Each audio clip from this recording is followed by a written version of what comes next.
Assalamualaikum warahmatullahi wabarakatuh. Ya Rabbi bil Mustafa balligh maqasidana waghfir lana ma madha ya wasi'al karami. Maulaya salli wa sallim daiman abada ala habibika khairil khalqi kullihimi huwal habibul ladzi turja syafa'atuhu likulli hawlim minal ahwali muqtahimi. Ayyuhal hadirun wal hadirat, ayyuhat talib wat talibas, segenap santri putra maupun putri Pondok Pesantren Al Fauzan Nusantara Jakarta, marilah pada pertemuan kali ini kita akan meneruskan kajian kitab Ta'limul Muta'allim, kitab yang membahas tentang etika belajar bagi para santri maupun para pelajar.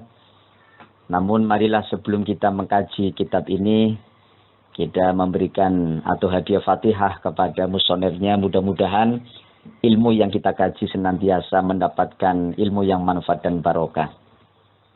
Liridhoillah wa li syafa'ati Rasulillah wa ila hadratin Nabil Mustafa Muhammadin sallallahu alaihi wasallam wa ala alihi wa ashabihi wa azwajihi wa dzurriyyati ajma'in. Wa khususan ila hadrati musannifi hadzal kitab Asy-Syaikh Al-Alim Al-Allamah Az-Zarnuji nafanallahu bi ulumihi wa bi karamatihi fid daruni amin. Syai'u lillahi lahum al-Fatihah. A'udzu billahi minasy syaithanir rajim. Bismillahirrahmanirrahim. Alhamdulillahi rabbil alamin. Ar-Rahmanir Rahim. Maliki yaumiddin. Iyyaka na'budu wa iyyaka nasta'in. Ihdinas siratal mustaqim. Siratal ladzina an'amta 'alaihim ghairil maghdubi 'alaihim waladdallin. Amin. Hadirin para santri sekalian yang dirahmati Allah Subhanahu wa taala. Kemarin kita sudah membahas tentang cita-cita luhur kesungguhan bagi seorang santri, bahwa manakala seorang pelajar, seorang santri ingin menggapai cita-cita luhurnya, maka dia harus punya kesungguhan dan juga harus punya cita-cita yang tinggi. Kemudian keterangan berikutnya di sini musannif menjelaskan Bismillahirrahmanirrahim wa zakaro, dan telah menuturkan atau telah menyebutkan asy-syaikhu oleh guru, al-imamu yang menjadi imam, al-ajallu yang agung, al-ustadu yang menjadi guru atau pengajar, Rodiddin An-Naisaburi, yaitu Syekh Rodiddin An-Naisaburi fi kitab Makarimul Akhlaq, di dalam kitab Makarimul Akhlaq. Beliau Syekh Rodiddin mengatakan di dalam kitab Makarimul Akhlaq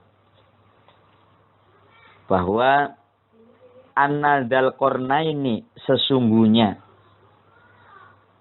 An-Dzal Qarnaini, sesungguhnya Kaisar Dzulqarnain. Dzulqarnain itu nama gelar atau nama julukan bagi seorang panglima yang punya aktivitas menaklukkan sebuah wilayah, dan dia juga seorang raja yang soleh yang selalu mengajak untuk beribadah kepada Allah Subhanahu wa taala, mengajak kepada rakyat, mengajak kepada manusia. Jadi kalau ada kata-kata Dzulqarnain, yang dimaksud sebuah gelar atau sebuah julukan bagi seorang raja yang menaklukkan sebuah wilayah di mana dia selalu mengajak kepada manusia, mengajak kepada umat untuk menyembah kepada Allah Subhanahu wa taala. Di antaranya seperti Raja Iskandar Muda, ya. Jadi Dzulqarnain adalah bukan nama orang tapi nama gelar. An-Dzal Qarnaini, sesungguhnya Kaisar Dzulqarnain lama aroda itu manakala berkehendak. Lama aroda itu manakala berkehendak oleh dia Dzulqarnain. Zunya itu asmul khomsah ya. Dibaca Dzulqarnain karena dinasobkan oleh anna. Maka bacanya anna Dzulqarnain. Nah, mansub. Atau marfu, atau kalau marfu'nya Dzulqarnain. Lama aroda itu ketika berkehendak oleh dia Dzulqarnain. Ayyusafiro untuk berjalan atau bertindak oleh dia Dzulqarnain. Maksudnya berjalan, bertindak, mau mengerjakan sesuatu. Lias taulia karena hendak menaklukkan oleh dia Dzulqarnain. Lias taulia karena hendak menaklukkan oleh dia Dzulqarnain alal masyriki terhadap dunia timur. Alal masyriki terhadap dunia timur wal maghribi dan barat. Wal maghribi dan dunia barat. Syawaro maka bermusyawarah. Syawaro maka bermusyawarah oleh dia Dzulqarnain. Syawaro maka bermusyawarah oleh Dzulqarnain al-hukama'a terhadap hukama. Ulama ahli ilmu yang bijak, yang ahli filsafat, ya. Karena dengan keahlian ilmunya itulah ulama tersebut ya bijak sehingga mendapat gelar al-hukama. Jadi Kaisar Dzulqarnain ketika ingin bertindak untuk menaklukkan dunia barat dan dunia timur, ya, itu bermusyawarah, minta pendapat dulu kepada seorang ulama, ya, yang hukama, yang bijaksana. Apa perkataannya? Waqala dan berkata oleh dia Dzulqarnain. Waqala dan telah berkata oleh dia Dzulqarnain, kaifa usafiru. Kaifa seperti apa? Usafiru hendak berjalan olehku atau hendak bertindak olehku lihadal qadri terhadap inilah kedudukan. Lihadal qadri terhadap inilah kedudukan. Minal mulki yaitu kerajaan atau kedudukan. Kalau bahasa kitanya Dzulqarnain mengatakan, apakah saya harus pergi untuk memperoleh kedudukan singgasana itu? Ya, jadi Dzulqarnain ketika ingin menaklukkan dunia barat dan dunia timur, ya berperang dan sebagainya, dia minta pendapat kepada seorang hukama, seorang ulama, bahwa apakah tindakannya itu termasuk dalam rangka memperoleh singgasana itu harus dilakukan. Dia bertanya, kemudian dia juga memberikan sebuah alasan. Fa'inna dunia karena sesungguhnya dunia. Fa'inna dunia karena sesungguhnya dunia. Qalilatun itu rendah. Makna aslinya qalila itu sedikit. Tapi yang lebih muafak, ya, dalam pembahasan ini qalila kita maknani yang rendah. Qalilatun yang rendah, faniyatun yang fana. Fana itu tidak kekal. Wa mulkud dunya dan adapun kerajaan dunia. Wa mulkud dunya dan adapun kerajaan dunia amrun itu suatu hal atau suatu perkara hakirun yang hina. Hakirun yang hina. Falaisa maka apakah tidak ada atau bukanlah. Falaisa maka bukanlah hadza oleh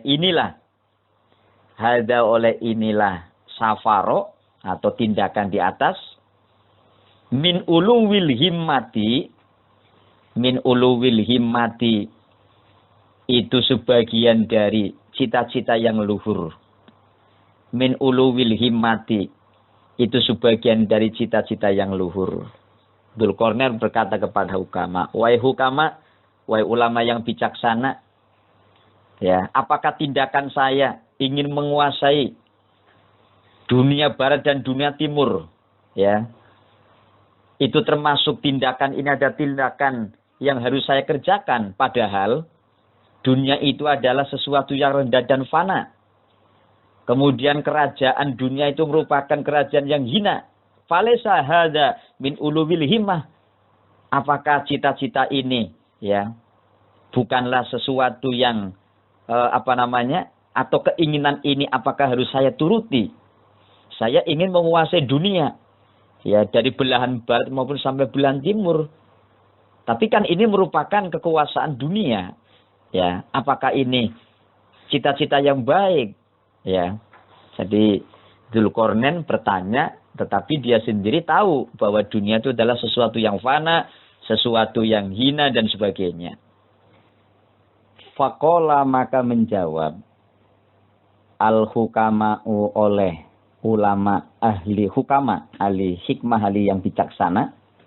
Apa jawaban hukama setelah dimintai pendapat atau diajak musyawarah oleh Dzulqarnain?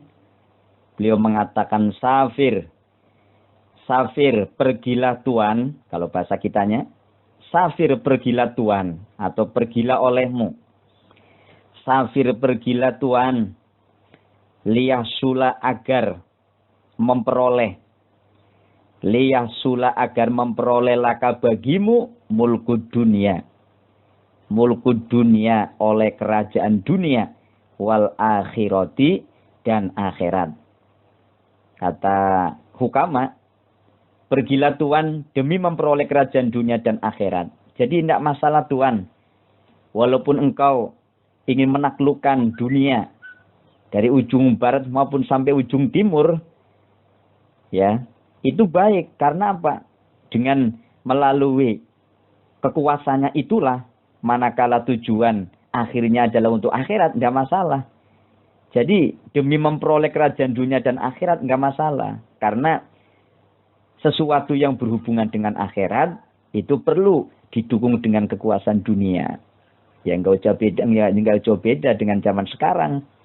Jadi kebijakan apapun dari pemerintah akan mempengaruhi kepada segala aktivitas yang ada di masyarakat.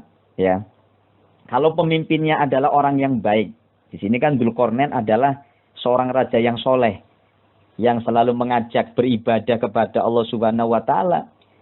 Jadi kalau pemimpinnya adalah pemimpin yang soleh, pemimpin yang baik, tentunya rakyatnya pun juga akan diajak untuk melakukan kebaikan. Ya, jadi kekuasaan dunia itu penting, ya, karena kegiatan apapun yang berbau ukhrawi, yang berbau kebaikan, ya, manakala pemerintah itu mendukung bahkan menyuruh, itu sangat baik. Oleh karena itu jawaban hukama adalah, ya, Safir liyahsulalaka mulkud dunya wal akhirah. Pergilah Tuan demi memperoleh kerajaan dunia dan akhirat.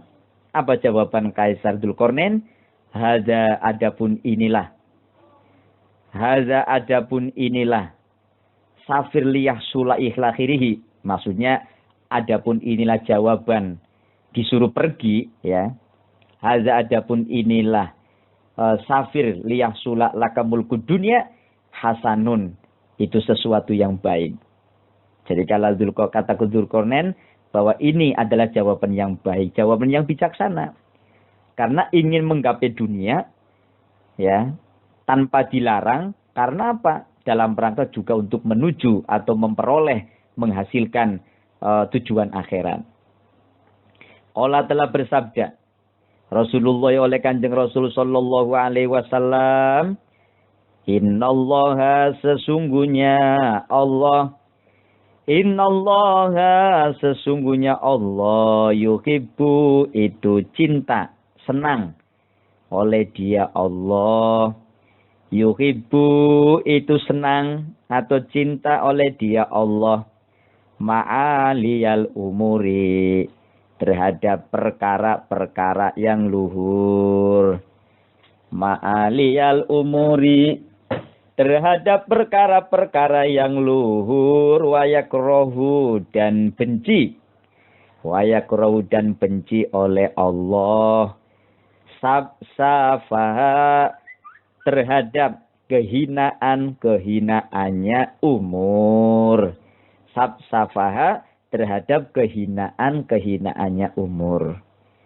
Jadi tindakan daripada Raja Dzulqarnain di atas, ya, itu didukung oleh keterangan hadis Rasul Sallallahu Alaihi Wasallam bahwa beliau mengatakan innallaha yuhibbu ma'aliyal umuri wa yakrahu safaha. Allah cinta, ya, walaupun hal-hal yang bernilaikan dunia, ya, kalau memang itu baik, kalau memang itu luhur, ya, Allah juga suka.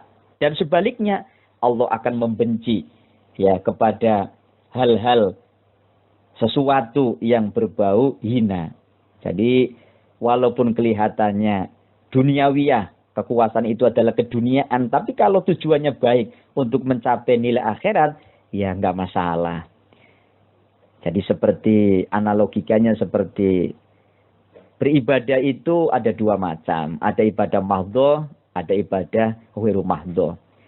Kalau ibadah mahdhah, ibadah yang murni, jelas ibadah tersebut bentuknya penyembahan langsung seorang hamba kepada Allah. Seperti sholat, seperti puasa, zakat, haji, dan sebagainya. Itu ibadah mahdhah. Karena langsung berhubungan dengan Allah Subhanahu wa Ta'ala. Tapi ada juga ibadah ghairu mahdhah, contohnya seperti orang bekerja di kantor, ya, dagang di pasar, bercocok tanam di sawah. Kelihatannya aktivitas-aktivitas yang berhubungan dunia. Tetapi ketika aktivitas tersebut untuk mencapai daripada tujuan akhirat, maka walaupun kelihatannya, ya, ngantor, nulis-nulis dan sebagainya, mencatat administrasi dan sebagainya, bagi orang yang kantoran, atau mungkin jual beli di pasar bagi penjual dan pembeli, atau mungkin di sawah mencangkul dan sebagainya. Kelihatannya aktivitas dunia. Tapi ketika aktivitas tersebut, ya, diniatkan untuk hasilnya demi kepentingan yang berhubungan dengan akhirat, maka aktivitas tersebut tergolong aktivitas yang baik, ya, dan itu juga termasuk ibadah yang disebut dengan ibadah ghairu mahdhah. Seperti Dzulqarnain, ya, beliau akan menaklukkan dunia. Beliau adalah ahli politik, ahli perang, ya. Aktivitas dunia, tapi dalam rangka untuk mengajak kepada umat dekat dengan Allah melalui dengan kekuasaan dan politiknya, ya, sehingga orang beribadah itu akan terlindungi. Orang ibadah itu akan sangat-sangat, ya, didukung oleh pemerintah. Oleh karena itu dikatakan oleh para hukama, silakan saja Tuhan Anda berangkat, ya, untuk menguasai dunia, tapi jangan lupa, ya, tujuannya sampai kepada akhirat. Dari keterangan di atas kemudian didukung dengan syair-syair berikutnya.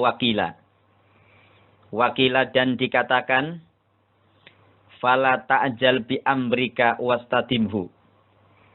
Fala ta'jal, maka janganlah tergesa-gesa olehmu. Bi amrika, dengan urusanmu. Jadi kalau kita ingin menggapai sesuatu, tidak boleh tergesa-gesa, tidak boleh terburu-buru, tetapi dipikir dulu, atau mungkin sesuatu tersebut harus dipikirkan secara matang. Fala ta'jal, maka janganlah tergesa-gesa olehmu bi amrika, dengan urusanmu. Wastadim, dan tekunilah olehmu. Wastadim, dan tekunilah olehmu terhadap amrika. Terhadap amrika. Fama sholla, maka tidak akan lurus. Fama sholla, maka tidak akan lurus. Asoka, oleh tongkatmu. Asoka, oleh tongkatmu. Kamustadimin, seperti ketekunannya orang, atau seperti orang yang tekun. Jadi kalau kita akan mengerjakan sesuatu, ya, saran daripada ulama melalui ungkapan syairnya, jangan tergesa-gesa, jangan terburu-buru, tapi tekunilah sesuatu itu. Kalau sesuatu ini belum dikuasai, kita belajar ilmu nahwu dan sorof, belum paham, ya terus kita ngaji dan ngaji, jangan bosan-bosan, ya sampai kita paham. Kita belajar fikih dari mulai tingkat dasar, kemudian meningkat kitab yang lebih tinggi dan sebagainya. Sebelum kita paham benar, ya, sebelum kita benar-benar paham, maka jangan beralih kepada ilmu yang lain. Itu gambarnya seperti itu. Artinya bahwa satu dulu ditekunin, ya, atau beberapa ilmu dulu kita tekunin sampai benar-benar paham, baru kita beralih kepada ilmu yang lain. Jadi karena seperti keterangan kemarin bahwa kita di dalam ingin meraih sebuah kesuksesan ilmu, ya butuh yang namanya rifkun, ya pelan-pelan secara bertahap. Kila dikatakan terhadap qala Abu Hanifah, ungkapan qala Abu Hanifah. Qala telah berkata Abu Hanifah oleh Imam Abu Hanifah. Imam Abu Hanifah berkata kepada siapa? Li Abi Yusufa, terhadap Abi Yusuf. Beliau adalah muridnya Imam Abu Hanifah. Li Abi Yusufa, terhadap Abi Yusuf rahimahullah, rahimahumallahu ta'ala. Rahimah, mudah-mudahan memberikan rahmat. Rahimah, mudah-mudahan memberikan rahmat huma, terhadap Abu Hanifah dan Syekh Yusuf. Rahimah, mudah-mudahan memberikan rahmat huma kepada Imam Abu Hanifah dan Abi Yusuf, Allahu Ta'ala, oleh Allah Ta'ala. Imam Abu Hanifah berkata kepada muridnya Syekh Yusuf, bagaimana kata-katanya? Kunta balidan akhrojatka al-muwadhobatu fitarsi. Kunta adanya kamu balidan. Balidan itu orang yang bodoh. Dalam arti kata bodoh, tertutup hati dan akalnya. Kunta adanya kamu balidan itu orang yang bodoh. Atau orang yang tertutup hati dan akalnya. Tapi apa? Akhrojatka al-muwadhobah. Akhrojat mengeluarkan terhadap kamu al-muwadhobatu oleh terus menerus atau continue, istiqomah, bertahan sampai berhasil, ya. Akhrojat mengeluarkan terhadap kamu al-muwadhobatu oleh terus menerus atau istiqomah atau continue di dalam apa? Fitarsi, di dalam belajar. Jadi pesan Abu Hanifah kepada Syekh Yusuf bahwa kamu adalah orang yang bodoh, orang yang tertutup akal dan hatinya. Tetapi walaupun kita orang yang bodoh, tertutup akal dan hatinya, ya, tutup tersebut akan hilang, kebodohan itu akan hilang, manakala dengan apa? Al-muwadhobah fitarsi. Terus menerus, continue, istiqomah di dalam belajar. Jadi, walaupun orang itu akalnya pas-pasan, kecerdasannya sangat minim, tetapi kalau orang itu punya kesungguhan, benar-benar mau belajar, istiqomah, ya, kata Imam Abu Hanifah, kebodohan itu akan hilang. Banyak cerita-cerita yang mengungkapkan tentang orang yang tadinya merasa bodoh, nggak bisa apa-apa, ternyata setelah dia terus berjuang, terus istiqomah, bertahan, ya belajar dan sebagainya, akhirnya dia berhasil. Seperti cerita yang populer, Ibnu Hajar, beliau adalah mendapat gelar Ibnu Hajar, itu kan dikarenakan dulu pernah mondok, tetapi bertahun-tahun merasa belum mampu, belum bisa. Suatu ketika izin kepada Pak Kiai ingin pulang. Di tengah-tengah perjalanan ada hujan. Kemudian melihat batu, ya, yang tertetesi oleh air yang kecil. Lama-lama batu itu berlubang. Akhirnya beliau berpikir bahwa batu yang besar ketika mendapat tetesan air yang begitu lembut aja, yang begitu lembut batu itu bisa berlubang, apalagi otaknya manusia. Oleh karena itu kita nggak perlu kecil hati, nggak perlu minder. Kalau pengen berhasil, pengen menguasai ilmu, maka tekunlah di dalam belajar. Al-muwadhabah bitarsi. Ya, terus menerus pantang mundur. Satu kali gagal bukan berarti akan gagal selamanya. Ya, kegagalan adalah guru yang paling bermakna, guru yang paling berharga. Ketika kita gagal untuk menggapai sesuatu, ya, terutama dalam persoalan ilmu, apa kira-kira kelemahannya kenapa kita gagal? Maka perlu dipelajari ya supaya kita bisa memperoleh keberhasilan. Selanjutnya wa iyyaka wal kasala fa innahu syu'umun. Kata-katanya dilanjutkan wa iyyaka dan jauhilah. Wa iyyaka dan jauhilah wal kasala terhadap kemalasan. Mengapa malas itu harus dijauhi? Fa innahu. Fa innahu karena sesungguhnya al-kasal. Fa innahu karena sesungguhnya al-kasal syu'umun. Syu'umun itu sesuatu yang jelek. Syu'umun itu sesuatu yang jelek. Wa afatun dan malapetaka. Jadi seorang pelajar, seorang santri ya harus membuang jauh-jauh sifat malas. Malas di dalam belajar, malas untuk memutolaah atau membaca ilmu, memikirkan ilmu, harus dibuang jauh-jauh. Karena sifat malas adalah su'umun wa afatun azimatun. Su'umun itu sesuatu yang jelek, wa afatun dan malapetaka azimatun yang besar. Jadi kalau seorang pelajar, seorang santri terjangkit dengan penyakit malas, itu artinya dia sedang tertimpa dengan malapetaka yang besar. Oleh karena itu siapa yang bisa mengobati? Ya dirinya sendiri, harus tafakur, sering berpikir tentang ilmu, maka insya Allah ya santri tersebut, pelajar tersebut akan bangkit, akan semangat untuk mempelajari ilmu agar dia menjadi orang yang sukses. Selanjutnya qala Syekhu Abu Nasrin, lengkapnya Asy-Syekhu Abu Nasrin As-Sofari Al-Ansori. Qala telah berkata Asy-Syekhu Abu Nasrin As-Sofari Al-Ansori, oleh Syekh Abu Nasrin As-Sofari Al-Ansori. Beliau mengungkapkan dalam sebuah syairnya untuk mengingatkan, untuk memberikan motivasi kepada kita sebagai seorang pelajar, sebagai seorang santri. Ya nafsi, ya nafsi. Ya nafsi wahai diriku, ya nafsi wahai diriku. Kalau bahasa sederhananya, diriku, oh diriku. La turhi, janganlah kendur olehmu. Atau kendor. La turhi, janganlah kendor olehmu. Anil amali, dari berbuat amal. Anil amali, dari berbuat amal. Fil birri, di dalam kebaikan. Wal adli, dan adil.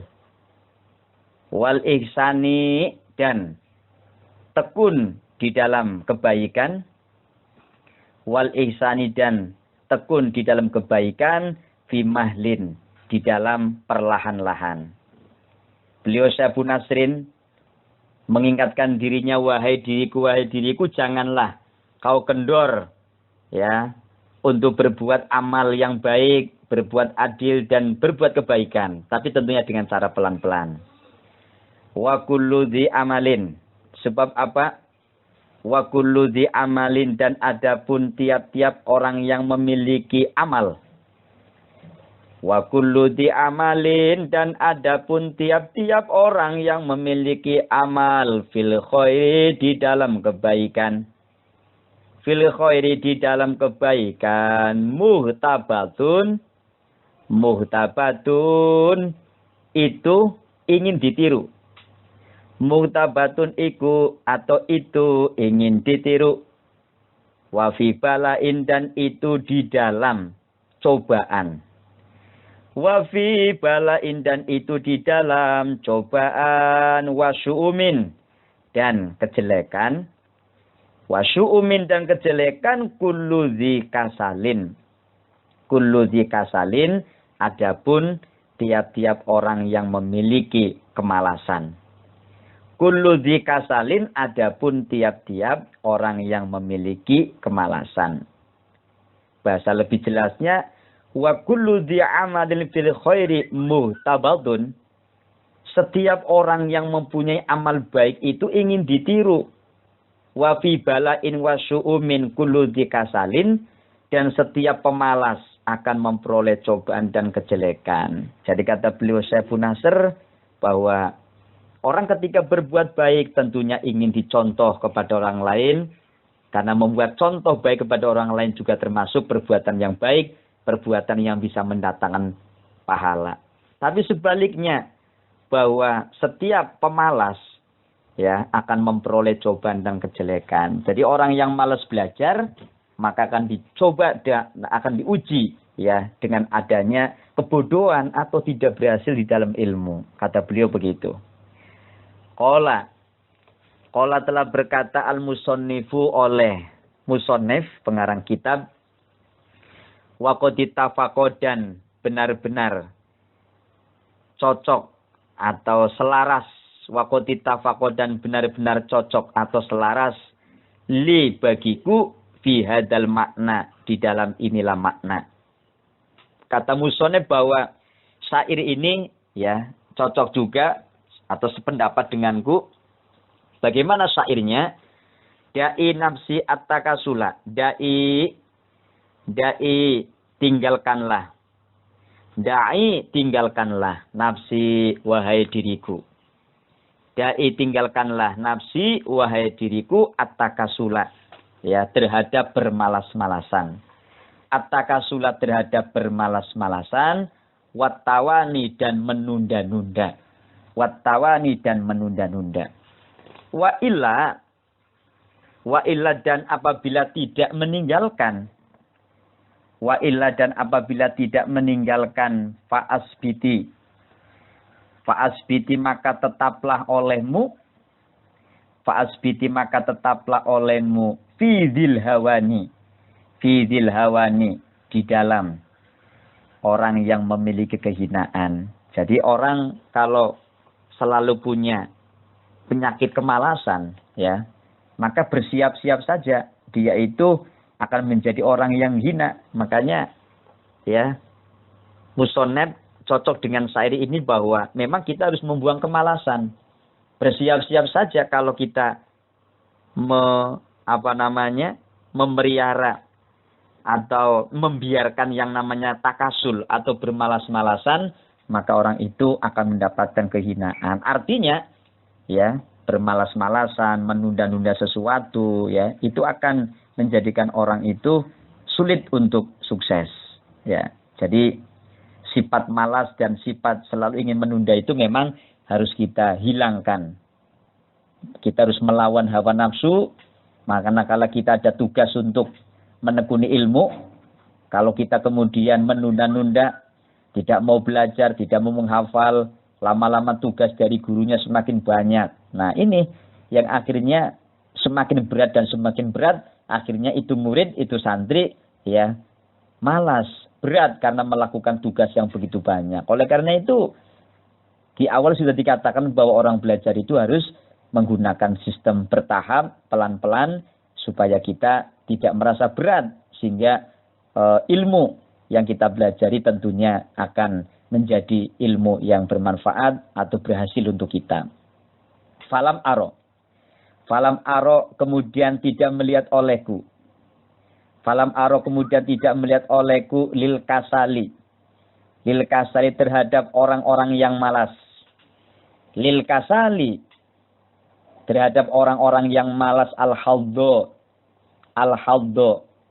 terhadap bagian, al-haddo terhadap bagian, yuhdo yang diberikan terhadap al-haddu, yuhdo yang diberikan terhadap al-haddu, siwana damin selain penyesalan, wakhirmanil amani dan terhalang cita-citanya.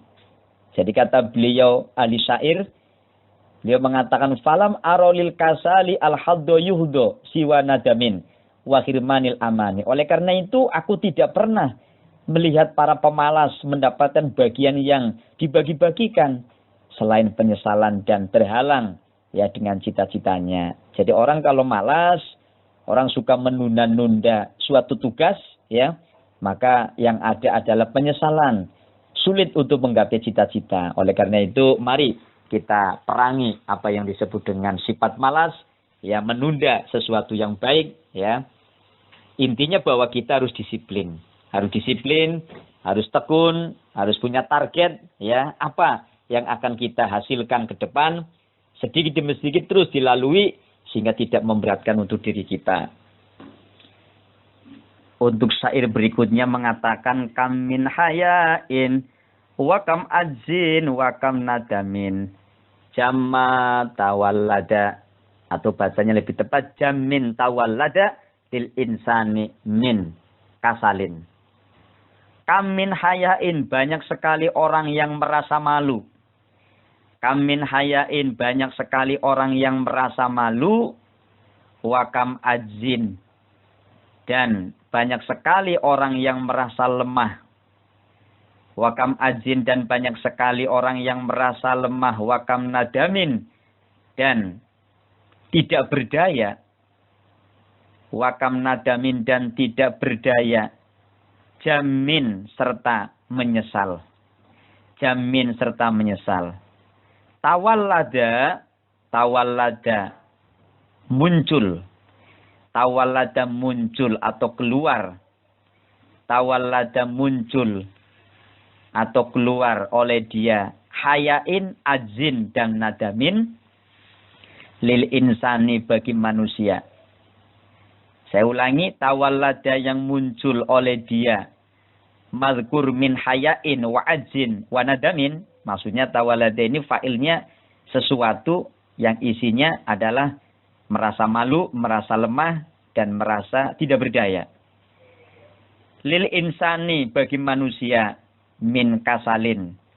Min kasalin, akibat dari kemalasan.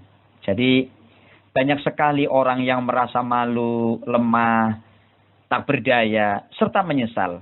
Nah, ketiga hal tersebut muncul dalam diri manusia akibat sifat malas.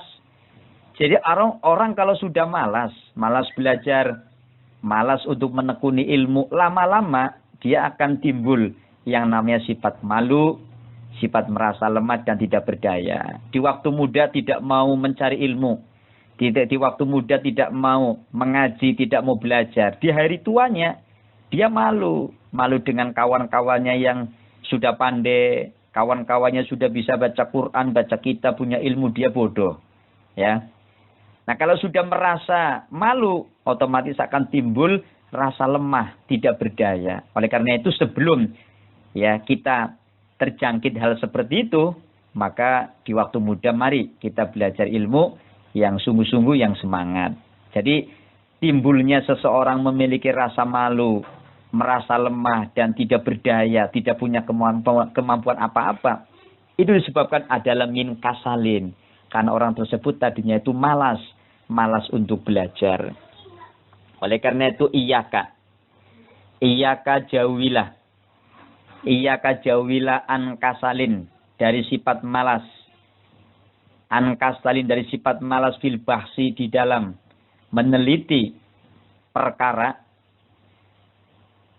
Fil bahsi, di dalam meneliti, gitu aja. An syubahima. An syubahin, dari perkara-perkara yang syubhat. An syubahin, dari perkara-perkara yang syubhat atau yang tidak jelas, masih samar. Mimma, dari sesuatu. Alimta, yang telah mengetahui olehmu. Alimta, yang telah mengetahui olehmu. Wama, dan sesuatu. Qad suka, yang sungguh diragukan terhadap ma. Qad suka, yang sungguh diragukan terhadap ma, min kasalin, yaitu sifat malas. Min kasalin, yaitu sifat malas. Ya, jelasnya bahwa syair ini, iyyaka an kasalin fil basi an syubahin mimma qad alimta wa ma qad suka min kasalin. Jauhilah sifat malas dalam meneliti perkara-perkara syubhat. Ya, qad alimta wa ma qad suka min kasalin. Sungguh hal yang kamu ketahui dan kamu ragui itu muncul dari sifat malas. Jadi adanya orang itu malas untuk meneliti ilmu, meneliti sesuatu perkara-perkara yang syubhat, ya kita tidak mau jeli, ya. Kemudian kita ragu-ragu, itu ditimbulkan karena seseorang itu punya sifat malas. Yang jelas sifat malas itu, ya, apapun akibatnya adalah sesuatu yang jelek, sesuatu yang tidak baik bagi manusia. Oleh karena itu, sebagai santri, ya, pesan berikutnya adalah marilah kita jauhi sifat malas. Kita harus bisa memerangi sifat malas untuk belajar, sifat malas untuk berusaha dalam rangka menggapai cita-cita ilmu yang mulia. Demikian kajian pagi hari ini, ditutup dengan syair yang terakhir atau makalah ulama yang terakhir. Waqad gila. Waqad gila dan telah dikatakan. Waqad gila dan telah dikatakan al-kasalu.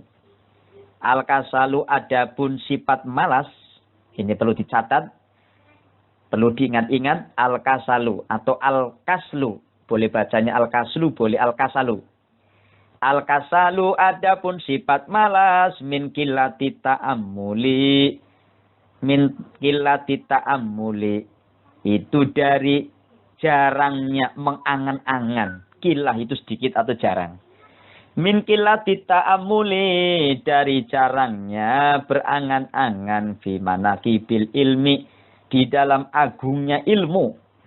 Fi manaqibil ilmi, di dalam agungnya ilmu, wa fadhailihi, dan keutamaan-keutamaan ilmu. Jadi sifat malas itu muncul. Kenapa orang itu kadang malas? Ini yang perlu kita ketahui. Kenapa kadang kita itu malas? Karena ternyata kita jarang mengangan-angan agungnya ilmu. Ilmu sebenarnya agung. Ilmu itu mulia. Ilmu itu banyak keutamaan-keutamaannya. Ya, kita belajar ilmu fikih, maka kita tahu ya bagaimana kedekatan kita dengan Allah melalui ibadah. Kita belajar ilmu tauhid, bagaimana hati kita supaya punya keyakinan, dan ilmu-ilmu yang lain masih banyak. Setiap ilmu pasti ada manfaatnya, pasti ada kemuliaannya. Kalau kita selalu mengangan-angan kemuliaan dan keagungan ilmu, ya, maka sifat malas itu akan hilang. Sifat malas dengan sendirinya akan minggir, ya, yang ada adalah termotivasi untuk belajar dan belajar. Demikian kajian pada pagi hari ini, mudah-mudahan bisa bermanfaat untuk kita semuanya, bahwa marilah kita perangi sifat malas dan kita bangun motivasi belajar yang tinggi agar cita-cita kita di dalam menggapai ilmu, ya, mudah-mudahan semuanya berhasil. Wallahul muwaffiq ila aqwamit thoriq, ihdinas siratal mustaqim. Wassalamualaikum warahmatullahi wabarakatuh.